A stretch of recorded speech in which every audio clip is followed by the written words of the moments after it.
ಸ್ನೇಹಿತರೆ ನಮಸ್ಕಾರ. ನಾನು ನಿಮ್ಮ ಹಾರಮದನ್. ಸ್ನೇಹಿತರೆ ಹೇಗಿದ್ದೀರಾ ಎಲ್ಲರೂ? ಮತ್ತೆ ತುಂಬಾ ಬ್ಯುಸಿ ಆದ ಕಾರಣ ವಿಡಿಯೋ ಮಾಡೋದಕ್ಕೆ ಆಗ್ತಾ ಇಲ್ಲ. ಯಾಕಂತ ಅಂದ್ರೆ ಫ್ರೆಂಡ್ಸ್, ಕೆಲಸದ ಒತ್ತಡ ತುಂಬಾ ಜಾಸ್ತಿ ಆಗ್ತಾ ಇದೆ. ಅದರಿಂದ ವಿಡಿಯೋಸ್ ಅಪ್ಲೋಡ್ ಮಾಡೋಕ್ಕಾಗ್ತಾ ಇಲ್ಲ. ಇನ್ನೊಂದೇನಂತ ಅಂದ್ರೆ ಒಂದು ಕಾಲ್ಸ್ ಕೂಡ ತುಂಬಾ ಜಾಸ್ತಿ ಬರ್ತಾ ಇದೆ. ಸುಮಾರು ಕಾಲುಗಳು ನಾನು ಅಟೆಂಡ್ ಮಾಡಿಲ್ಲ. ಯಾರು ಕೂಡ ಬೇಜಾರು ಮಾಡ್ಕೋಬೇಡಿ. ಯಾಕಂತ ಅಂದ್ರೆ ನಾನು ಫ್ರೀ ಇದ್ದೆ ಅಂತ ಅಂದ್ರೆ ಖಂಡಿತ ನಾನು ಕಾಲ್ಸನ್ನ ಅಟೆಂಡ್ ಮಾಡ್ತೀನಿ. ಒಂದೊಂದು ಟೈಮಲ್ಲಿ ನಾನು ಕೂಡ ಬ್ಯುಸಿ ಇದ್ದಾಗ ಆ ಕಾಲ್ಸನ್ನ ಅಟೆಂಡ್ ಮಾಡೋದಕ್ಕಾಗಲ್ಲ. ಯಾರು ಕೂಡ ತಪ್ಪು ತಿಳ್ಕೊಬೇಡಿ.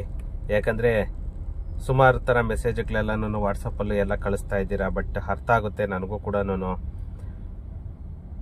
ನಾನು ಫ್ರೀ ಇತ್ತು ಅಂತಂದರೆ ಖಂಡಿತ ನಿಮ್ಮ ವಾಟ್ಸಪ್ಗಾಗಲಿ ಅಥವಾ ನಿಮ್ಮ ಕಮೆಂಟ್ಸ್ಗಾಗಲಿ ನಾನು ರಿಪ್ಲೈ ಮಾಡೇ ಮಾಡ್ತೇನೆ.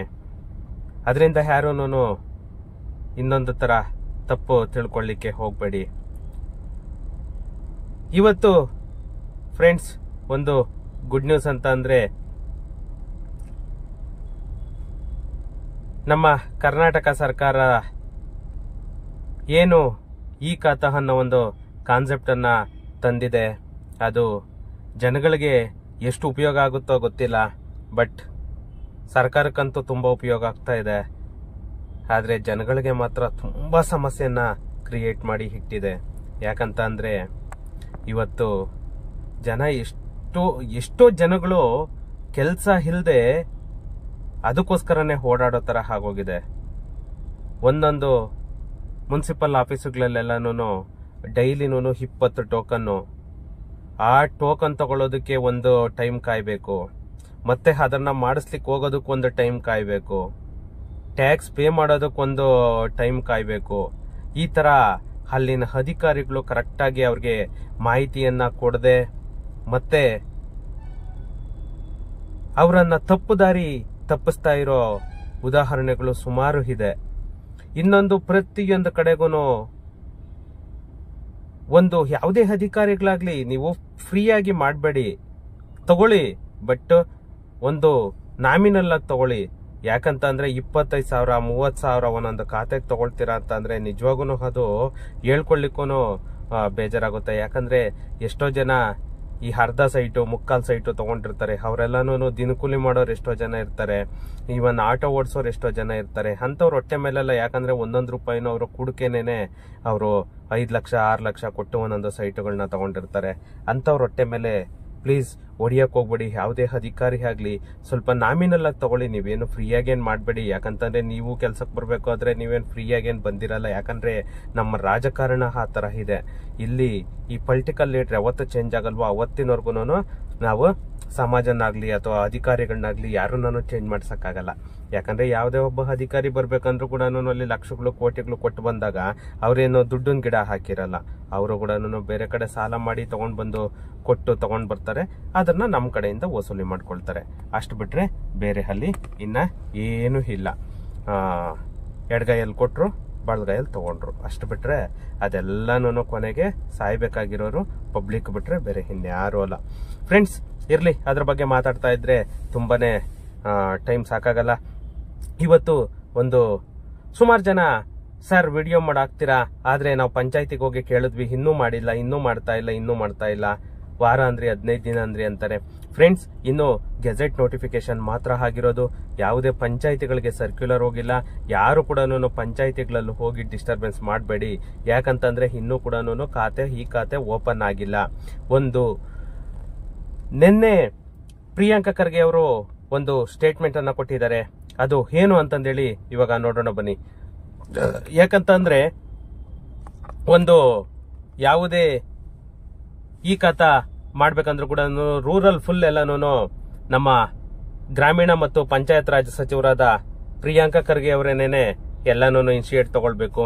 ಅದರಲ್ಲಿ ಏನಂತ ಅಂದ್ರೆ ಒಂದು ನೋಡಿ, ಗ್ರಾಮ ಪಂಚಾಯತಿ ವ್ಯಾಪ್ತಿಯಲ್ಲಿ ಯಾವ್ಯಾವ್ದು ಆಸ್ತಿಗಳು ಬರುತ್ತೆ, ಗ್ರಾಮ ಠಾಣನ ಹೊರತುಪಡಿಸಿ ಪಂಚಾಯತಿ ವ್ಯಾಪ್ತಿಯಲ್ಲಿ ಯಾವ್ಯಾವ್ದು ಬರುತ್ತೆ, ಯಾಕಂತಂದ್ರೆ ಗ್ರಾಮ್ ಠಾಣೆಗೆ ಯಾವಾಗ ಬೇಕಾದ್ರೂ ಮಾಡ್ಬೋದು. ಆಕ್ಚುಲಿ ಇವಾಗ ಕೂಡ ಅದು ಗ್ರಾಮ್ ಠಾಣೆನ ಮಾಡ್ಬೇಕಿತ್ತು, ಬಟ್ ಆದ್ರೂ ಕೂಡ ಅವನ್ನ ಕೂಡ ಪೆಂಡಿಂಗ್ ಇಟ್ಟಿದ್ದಾರೆ. ಗ್ರಾಮ್ ಠಾಣೆಗೆಲ್ಲಾನು ಟ್ಯಾಕ್ಸ್ ಅನ್ನ ಅವತ್ತಿಂದ ತಗೊಳ್ತಿದ್ದಾರೆ, ಯಾವುದೇ ಟ್ಯಾಕ್ಸ್ ಅನ್ನ ಪೆಂಡಿಂಗ್ ಇಟ್ಟಿಲ್ಲ. ಅದರಿಂದ ಗ್ರಾಮ್ ಠಾಣದ್ದು ಪ್ರಾಬ್ಲಮ್ ಇಲ್ಲ. ಜಸ್ಟ್ ಇರೋದು ಬಂದ್ಬಿಟ್ಟು ನಿಮ್ಗೆ ಯಾವ್ಯಾವ್ದು ಅಕ್ರಮವಾಗಿದೆ ಅವನ್ನ ಸಕ್ರಮ ಮಾಡಬೇಕು ಅಂತ ಏನ್ ಹೊರಟಿದ್ದಾರೆ, ಟ್ಯಾಕ್ಸ್ ಐಸೇಷನ್ ಏನ್ ಮಾಡ್ತಾ ಇದ್ದಾರೆ ಅದ್ರ ಬಗ್ಗೆ ಮಾತ್ರನೇ ಇವಾಗ ನಾವು ತಲೆ ಕೆಡಿಸ್ಕೋಬೇಕಾಗಿರೋದು. ಯಾವ್ಯಾವ್ದು ಪಂಚಾಯಿತಿ ವ್ಯಾಪ್ತಿಯಲ್ಲಿ ಬರುತ್ತೆ, ಅವುಗಳಿಗೆ ಸೂಕ್ತ ನೀತಿ ನಿಯಮಗಳನ್ನ ರೂಪಿಸುವ ಸಲುವಾಗಿ ಸಮಿತಿಯೊಂದನ್ನ ರೂಪಿಸಲಾಗುತ್ತಿದೆ. ನಮ್ಮ ಪಂಚಾಯತ್ ರಾಜ್ ಸಚಿವರಾದಂತಹ ಗ್ರಾಮೀಣ ಮತ್ತು ಪಂಚಾಯತ್ ರಾಜ್ ಸಚಿವರು ಏನಿದ್ದಾರೆ ಪ್ರಿಯಾಂಕಾ ಖರ್ಗೆ ಅವರು, ನಾನು ಹೇಳ್ದೆ ನಿಮ್ಗೆ, ಯಾಕಂತಂದ್ರೆ ಯಾವುದೇ ಒಂದು ಅನೌನ್ಸ್ ಆದ ತಕ್ಷಣನೇ ಅದನ್ನ ಇದ್ ಮಾಡಕ್ಕಾಗಲ್ಲ. ಸಾಫ್ಟ್ವೇರ್ ಡೆವಲಪ್ಮೆಂಟ್ ಮಾಡಬೇಕು. ಆ ಸಾಫ್ಟ್ವೇರ್ ಡೆವಲಪ್ಮೆಂಟ್ ಮಾಡಬೇಕು ಅಂತಂದ್ರೆ ನಿಮ್ಗೆ ಸುಮಾರು ಪ್ರಾಸೆಸ್ ಇದೆ. ಅದಕ್ಕೋಸ್ಕರನೇನೆ ಇವರು ಒಂದು ಸಮಿತಿಯನ್ನ ರಚನೆ ಮಾಡ್ತಾರೆ. ಆ ಸಮಿತಿಯನ್ನ ರಚನೆ ಮಾಡಿ ಆ ಸಮಿತಿಯಲ್ಲಿ ಇವರು ನೆಕ್ಸ್ಟ್ ಫರ್ದರ್ ಏನ್ ಮಾಡಬೇಕು, ಹೆಂಗ್ ಮಾಡಬೇಕು, ಸಾಫ್ಟ್ವೇರ್ ಡೆವಲಪ್ಮೆಂಟ್ ಆಗ್ಬೋದು, ಡಾಟಾ ಇದಾಗ್ಬೋದು, ಕ್ರಿಯೇಟ್ ಮಾಡೋದಾಗ್ಬೋದು, ಪ್ರತಿಯೊಂದಕ್ಕೂ ಒಂದು ಸಮಿತಿಯನ್ನ ರಚನೆ ಮಾಡಿ ಅಧಿಕಾರಿಗಳನ್ನೆಲ್ಲಾನು ಇವಾಗ ನೆನ್ನೆ ಎಲ್ಲಾನು ಸಭೆ ಕರೆದು ಎಲ್ಲಾನು ಒಂದು ಮೀಟಿಂಗ್ ಅಂತಂದೇಳಿ ಆಗಿದೆ. ಈ ಬರೀ ಇದಕ್ಕೋಸ್ಕರನೇನೆ ಒಂದು ಸಮಿತಿನ ರಚನೆ ಮಾಡಿ ಇದ್ ಮಾಡ್ಕೊಂಡು ಆ ಅಧಿಕಾರಿಗಳೇ ಅಲ್ಲ, ಅಧಿಕಾರಿಗಳು ಕೆಲಸ ಮಾಡ್ತಾರೆ, ಅಧಿಕಾರಿಯೇತರ ಸದಸ್ಯರು ಕೂಡ ಅಲ್ಲಿ ಕೆಲಸ ಮಾಡ್ತಿದ್ದಾರೆ. ಯಾವುದೇ ಒಂದು ಸಮಿತಿಯ ವ್ಯಾಪ್ತಿಯಲ್ಲಿ ಪರಿಣಿತರಾದಂತಹ ಅಂದ್ರೆ ಎಕ್ಸ್ಪರ್ಟ್ಸ್ ಯಾರಿರ್ತಾರೆ ಅಂತವರನ್ನ ಈ ಸಮಿತಿಯಲ್ಲಿ ಅಧಿಕಾರಿಗಳ ಜೊತೆ ಮೀಟಿಂಗ್ ಮಾಡ್ತಾರೆ. ಮೀಟಿಂಗ್ ಮಾಡ್ಬಿಟ್ಟು ಹೆಂಗ್ ಮಾಡ್ಬೇಕು, ನಾವು ಯಾವ ತರ ಮಾಡಿದ್ರೆ ಫಾಸ್ಟ್ ಆಗುತ್ತೆ, ಯಾವ ತರ ಮಾಡಿದ್ರೆ ನಮಗ್ ಬೇಗ ಆಗುತ್ತೆ, ಪ್ರತಿಯೊಂದು ಕೂಡ ಡಿಸ್ಕಷನ್ ಅನ್ನ ಈ ಸಮಿತಿ ಒಳಗಡೆ ಮಾಡಿದ್ದಾರೆ. ಯಾಕಂದ್ರೆ ಇದರಲ್ಲಿ ಸುಮ್ನೆ ಆಗಲ್ಲ. ಸುಮಾರು 96 ಲಕ್ಷ 1 ಕೋಟಿ ಪ್ರಾಪರ್ಟಿ ಇದೆ ಗ್ರಾಮ ಪಂಚಾಯಿತಿ ವ್ಯಾಪ್ತಿಯಲ್ಲೇನೆ. ಸುಮಾರು 1 ಕೋಟಿ ಪ್ರಾಪರ್ಟಿ, 1 ಕೋಟಿ ಪ್ರಾಪರ್ಟಿಗಳಿಗೆ ಯಾವುದೋ ಗ್ರಾಮ ಠಾಣದಲ್ಲಿ ಹೊರತುಪಡಿಸಿ ಕ್ರಮಬದ್ಧವಲ್ಲದ ಅನಧಿಕೃತ ಲೇಔಟ್ಸ್ ಅಲ್ಲಿ ಏನೇನೋ ಸೈಟ್ಗಳನ್ನ ಮಾಡಿದ್ದಾರೆ. ಗ್ರಾಮ ಠಾಣಾ ವಿಲೇಜ್ ಲಿಮಿಟ್ ಅನ್ನ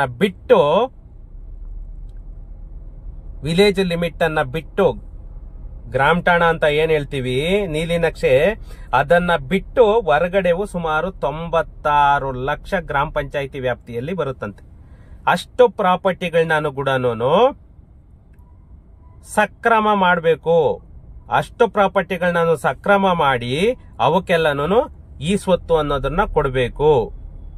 ಆ ಈ ಸ್ವತ್ತನ್ನ ಕೊಡೋ ಉದ್ದೇಶದಿಂದಲೇನೆ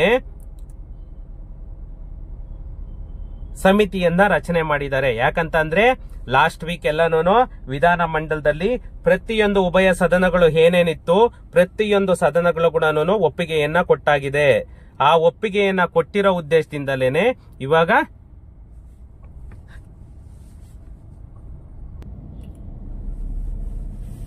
ಈ ಟ್ಯಾಕ್ಸೈಸೇಷನ್ ಅನ್ನ ಏನ್ ಮಾಡ್ಬೇಕು ಅಂತಂದೇಳಿ ಈ ಅಕ್ರಮ ಪ್ರಾಪರ್ಟಿಗಳಿಗೆ ಮಾಡ್ತಾ ಇದ್ದಾರೆ. ಅಂದ್ರೆ ಅನಧಿಕೃತ ಪ್ರಾಪರ್ಟಿಗಳು ಅಂತ ನಾವೇನ್ ಹೇಳ್ತೀವಿ, ಅಷ್ಟು ಅನಧಿಕೃತ ಪ್ರಾಪರ್ಟಿಗಳು ಕೂಡ ಇವಾಗ ಈ ಸ್ವತ್ತನ್ನ ಇಶ್ಯೂ ಮಾಡ್ತಿರೋದು. ಅದಕ್ಕೋಸ್ಕರನೇನೆ ಇವಾಗ ಲಾಸ್ಟ್ ವಿಧಾನ ಮಂಡಲದಲ್ಲಿ ಏನಾಯ್ತು, ಪ್ರತಿಯೊಂದು ಕಡೆಗೂ ಇದಕ್ಕೆ ಒಪ್ಪಿಗೆಯನ್ನ ಸೂಚಿಸಾಯ್ತು. ಆ ಒಪ್ಪಿಗೆಯನ್ನ ಕೊಟ್ಟಾದ್ಮೇಲೆ ಅವರು ನೆಕ್ಸ್ಟ್ ಪ್ರೋಸೆಸ್ ಏನದು ಗೆಜೆಟ್ ನೋಟಿಫಿಕೇಶನ್ ಅಂತ ಏನ್ ಹೇಳ್ತೀವಿ, ಆ ಗೆಜೆಟ್ ನೋಟಿಫಿಕೇಶನ್ ಬಂದ ಆದ್ಮೇಲೆ ನೆಕ್ಸ್ಟ್ ಫರ್ದರ್ ವರ್ಕ್ ಸ್ಟಾರ್ಟ್ ಆಗುತ್ತೆ. ಯಾಕಂದ್ರೆ ಅಷ್ಟಕ್ಕೇನೆ ಅವ್ರು ಇದ್ ಮಾಡ್ಕೊಳ್ಳಲ್ಲ. ಆ ಫರ್ದರ್ ವರ್ಕ್ ಏನಿರುತ್ತೆ ಅದಕ್ಕೋಸ್ಕರನೇನೆ ಒಂದು ಸಮಿತಿ ಅನ್ನೋದು ಒಂದು ರಚನೆ ಆಗುತ್ತೆ. ಆ ಸಮಿತಿ ನಿನ್ನೆ ರಚನೆ ಮಾಡ್ತಾ ಇದೀವಿ ಅಂತ ಹೇಳ್ಬಿಟ್ಟು ಇವಾಗ ಪ್ರಿಯಾಂಕಾ ಖರ್ಗೆ ಅವರು ನಿನ್ನೆ ಮೀಟಿಂಗ್ ಅಲ್ಲಿ ಎಲ್ಲಾನು ಹೇಳಿದ್ದಾರೆ. ಆ ಸಮಿತಿ ರಚನೆ ಆದ್ಮೇಲೆ ಅದರಲ್ಲಿ ಅಧಿಕಾರಿಗಳು ಇರ್ತಾರೆ, ಮತ್ತೆ ಅಫಿಷಿಯಲ್ಸ್ ಅಂಡ್ ನಾನ್ ಅಫಿಷಿಯಲ್ಸ್ ಇಬ್ರು ಕೂಡ ಅದರಲ್ಲಿ ಅನ್ಅಫಿಷಿಯಲ್ಸ್ ಕೂಡ ವರ್ಕ್ ಮಾಡ್ತಾರೆ. ಅವಾಗ ಮಾತ್ರನೇನೆ, ಯಾಕಂದ್ರೆ ಇವತ್ತು ಸರ್ವೆ ವರ್ಕ್ ಆಗ್ಬೋದು ನಿಮ್ಗೆ ಪ್ರತಿಯೊಂದು ಕೂಡ ಅನ್ಅಫಿಷಿಯಲ್ಸ್ ಅದೆಲ್ಲ ಕಾಂಟ್ರಾಕ್ಟ್ ಬೇಸಿಸ್ ಅಲ್ಲೇ ಕೊಟ್ಬಿಡ್ತಾರೆ ಇವರು. ಅಷ್ಟು ವರ್ಕ್ ಕೂಡ ಇದಾಗ್ತಾ ಇರೋದ್ರಿಂದ ನಿಮ್ಗೆ ಈಸಿಯಾಗಿ ಫಾಸ್ಟ್ ಆಗಿ ಮಾಡ್ಲಿಕ್ಕೆ ಇವ್ರು ಟ್ರೈ ಮಾಡ್ತಾರೆ. ಯಾಕಂತಂದ್ರೆ ಇವಾಗ ಏಪ್ರಿಲ್ 1 ಏನಿದೆ, ಏಪ್ರಿಲ್ 1 ಇಂದ ನಿಮ್ಗೆ ಫೈನಾನ್ಷಿಯಲ್ ಇಯರ್ ಸ್ಟಾರ್ಟ್ ಆಗ್ತಿದ್ದಾಗೇನೆ ನಿಮ್ಗೆ ಹೊಸ ಫೈನಾನ್ಷಿಯಲ್ ಇಯರ್ ಅಲ್ಲಿ ನಿಮ್ಗೆ ಟ್ಯಾಕ್ಸ್ ಅನ್ನೋದು ಜಾಸ್ತಿ ಆಗ್ತಾ ಇದೆ. ಆ ಟ್ಯಾಕ್ಸ್ ಅನ್ನೋದು ಜಾಸ್ತಿ ಆಗೋದು ಮುಂಚೆನೇನೆ ಇವರು ಅದನ್ನ ಅನೌನ್ಸ್ ಮಾಡ್ಬಿಟ್ಟಿದ್ದಾರೆ.